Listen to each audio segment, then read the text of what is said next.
वंचित करण्याचं जे काम चालू आहे त्यासाठी सर्वांना मी आवाहन करतो की आपण आपल्या घरापाशी जिथे जागा मिळेल तिथं या GRचा यावरती हरकती घेण्याचा, या सगळ्या गोष्टींचा आपण आपल्या भुजबळ साहेबांना त्यांना मजबूतपणे पाठिंबा दर्शवावा व या ठिकाणी या सगळ्या गोष्टींचा निर्देश करून आम्ही माननीय जिल्हाधिकारी महोदयांना हे निवेदनाद्वारे या ठिकाणी देण्यासाठी सर्व समता परिषद असेल, सपनाताई माळे असतील, गोविंदजी डाके असतील, सावित्री शक्तीपीठाचे कुलधरण सर असतील, भोंडे साहेब असतील, राऊत साहेब असतील, आमचे बंधू हनुमंतरावजी टिळेकर असतील, असे सर्व पुणे जिल्ह्यातील शोषित वंचितांसाठी काम करणाऱ्या, फुले शाहू आंबेडकर छत्रपती शिवरायांना मानून त्यांच्या विचारावर काम करणाऱ्या अशा सर्व अनेक संघटनांच्या वतीने माननीय जिल्हाधिकारी साहेबांना या आमच्या हक्क अधिकारावरती गदा आणू नये यासाठी आम्ही सर्वांनी एकत्र येऊन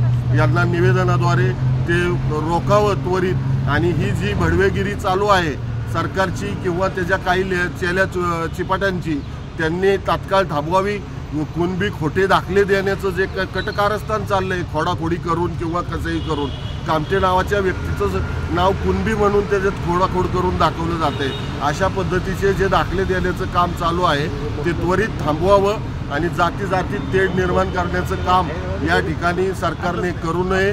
सरकार हे सर्वांचं असतं, संविधानाने सर्वांना बोलण्याचा हक्क दिलाय, त्या हक्कांची पायमल्ली कुणीही करू नये यासाठी आम्ही माननीय जिल्हाधिकाऱ्यांना हे निवेदन देण्यासाठी आलो आहे। जय हिंद, जय भारत, जय ओबीसी, जय ज्योती, जय शिवराय, जय भीम।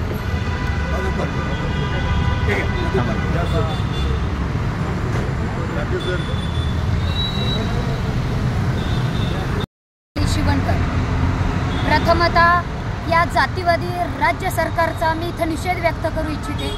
त्याचबरोबर संजय गायकवाड एका संविधानिक पदावरती एक लोकप्रतिनिधी म्हणून काम करत असताना अतिशय बेताल वक्तव्य जे या सत्ताधारी पक्षातील ज्येष्ठ व्यक्तिमत्व म्हणजेच तमाम आमच्या ओबीसींचे पालनहार तारणहार माननीय भुजबळ साहेब यांच्याबद्दल अतिशय खालच्या पातळीवर जाऊन टीका केल्याबद्दल खरं तर त्यांचा मी जाहीर निषेध करू इच्छिते। त्याचबरोबर शिंदे साहेबांना मला एक विनंती करायची आहे की अशा बेताल वक्तव्य करणाऱ्या लोकप्रतिनिधींना तुम्ही हकलणार का? या मंत्रिमंडळातून तुम्ही हकलणार का? तुमच्या त्या जे काय आता निवडणूक येणार आहे त्यामध्ये त्यांची हकालपट्टी करणार का? हा मला शिंदे सरकारला खरं तर हा प्रश्न आहे। कारण तुम्ही देखील आता 26 जानेवारीच्या पहाटे जो ओबीसींचा घात करणारा जो GR काढलेला आहे तो अतिशय म्हणजे त्या वाशीच्या स्टेजवरती जाऊन तुम्ही जेव्हा एक लाख मराठाच्या घोषणा देता तेव्हा खऱ्या अर्थानं तुम्ही जातीवादी आहात हेच तिथं अधोरेखित करावंसं वाटते। म्हणून त्या निघालेल्या GRचा देखील जो ओबीसीचा घात करणाऱ्या GRचा देखील मी निषेध व्यक्त करते। त्याचबरोबर आज आमच्या भुजबळ साहेबांना खरं तर मंत्रिमंडळात देखील एकटं पाडण्याचं काम केलं जाते, म्हणून या समस्त मंत्रिमंडळाचा देखील मी जाहीर निषेध करते। आणि जे महाराष्ट्रामध्ये जी बोगसगिरी चालू आहे, जी महाराष्ट्रामध्ये गुंडगिरी चालू आहे, कारण आपला हा महाराष्ट्र फुले शाहू आंबेडकरांचा महाराष्ट्र आहे, आपला हा महाराष्ट्र हा पुरोगामी महाराष्ट्र आहे, संतांची भूमी इथे आपण ज्यांना संबोधतो हा आमचा महाराष्ट्र आहे। या महाराष्ट्रामध्ये जर गुंडागर्दी आणि झुंडशाहीना जर न्याय मिळणार असेल तर मात्र येत्या काळामध्ये प्रत्येक जात गुंडगिरी करायला पुढे सरसावेल आणि याला मात्र इथला हा मनोज जरांगे आणि इथला सत्ताधारी पक्ष त्याला कारणीभूत असेल, कारण तुम्ही या गुंडागर्दीला खतपाणी घालण्याचं काम करत आहात। आज सुप्रीम कोर्टाने यापूर्वीच मराठा समाजाला मागासले पण त्यांचं नाकारून त्यांचं आरक्षण नाकारलेलं आहे, म्हणजेच सुप्रीम कोर्टाचा अवमान केल्याप्रकरणी त्यांच्यावरती गुन्हे दाखल करण्याच्या ऐवजी त्याला मात्र त्याच्या मनोज जरांगेच्या पुढं पायघड्या घालण्याचं काम इथलं सरकार करते। म्हणून इथल्या सरकारचा आणि जे ओबीसीचा घात करणाऱ्या GRचा त्याचबरोबर भुजबळ साहेबांना बेताल वक्तव्य करून अतिशय खालच्या पातळीवर टीका करणाऱ्या संजय गायकवाडचा मी इथं जाहीर निषेध करते। जय ओबीसी।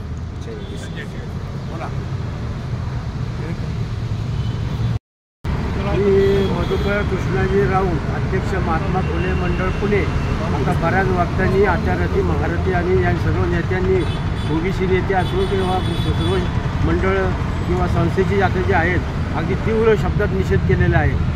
आता याच्यापुढं आम्ही काय बोलणार तरी मला थोडंफार बोलावं लागेल म्हणजे आमच्या आठामध्ये ओबीसीमध्ये जो वाढ दिलेला आहे त्याच्यामध्ये कोणी हात घालू नये। तर आमचे भुजबळ साहेब अजूनही आत्तापर्यंत म्हणतात की तुम्ही आरक्षण घ्या, आमचं मराठा समाजाला विरोध नाही, तुम्ही तुमचं वेगळं आरक्षण घ्या, मग ते 10% असो 20% असो, म्हणजे त्याच्याविषयी काय नाही. फक्त पण आमच्या ह्याच्यामध्ये म्हणजे ओबीसी समाजामध्ये आरक्षण मागतं कोण, म्हणजे ते जरांगे पाटील म्हणतात, तर त्याच्या मागं काहीतरी षडयंत्र असावं की बाबा मागायचं असेल तर त्यातून माग. ही लोकं शोधली पाहिजेत की कोण आहेत काय आहेत. हे जाती तर धर्मामध्ये आता तेढ निर्माण झालेली इथं आहे. आणि आज संजय शिरसाट त्याचे फोटो तुम्ही पाहिला तर म्हणजे टी व्हीवर हा मार्केट तो एक गुन्हेगार वाटतो, हा काय आमदार वाटत नाही, सर्वसामान्य व्यक्तीचा प्रतिनिधी नाही वाटत तो. हे असं त्यांनी वल्गना करू नये. आता मी सुद्धा अरे तुरे का म्हणतो, तू जसं बोलला तसं या शब्दातच तुला सुनावलं पाहिजे. हे असं. आणि आमच्या इथले पुणे शहरातले एक नेते तू कसा निवडून येतो मी बघतो, तसंच आता तू बी कसा निवडून येतो शिरसाट आम्ही बघतो. आणि खरंच आता एक ओबीसी सगळं एकत्र येणार आणि सगळं ह्याच्यामध्ये आम्ही इथं येऊन जे आम्ही जाहीर निषेध केला आहे. आणि कलेक्टर साहेबांना आता आम्ही सर्व प्रकारचे निवेदन देणार आहेत की अशाच्या पद्धती तुम्ही जातीने लक्ष घालून वरिष्ठांना तुमच्याकडून जेवढे लोक आता हे सगळे लोक तुम्ही बाजू घेऊन आणि ठेव करावा. जय ज्योती, जय क्रांती, जय ओबीसी.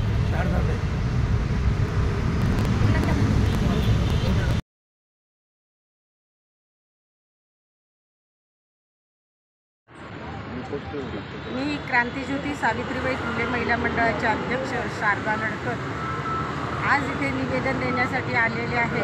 खरं तर भुजबळ साहेब एवढा लढा करत आहेत आणि भुजबळ साहेबांना आपल्या सगळ्यांचा पाठिंबा पाहिजे आणि आहे तो आमचा त्यांना पूर्ण पाठिंबा आहे. परंतु भुजबळ साहेबांवर जे बेताल वक्तव्य करतात त्यांचा आम्ही निषेध करण्यासाठी इथे जमलेलो आहे. वास्तविक दोन्ही आमदारांनी जे वक्तव्य केलं भुजबळ साहेबांबरोबर त्याबद्दल आमचा पूर्ण निषेध आहे आणि त्यासाठी आम्ही इथे सगळे जमलेलो आहोत आणि आम्ही तो निषेध व्यक्त करण्यासाठी इथे निवेदन देण्यासाठी जमलेलो आहोत. खरं तर भुजबळ साहेबांबरोबर असं बेताल वक्तव्य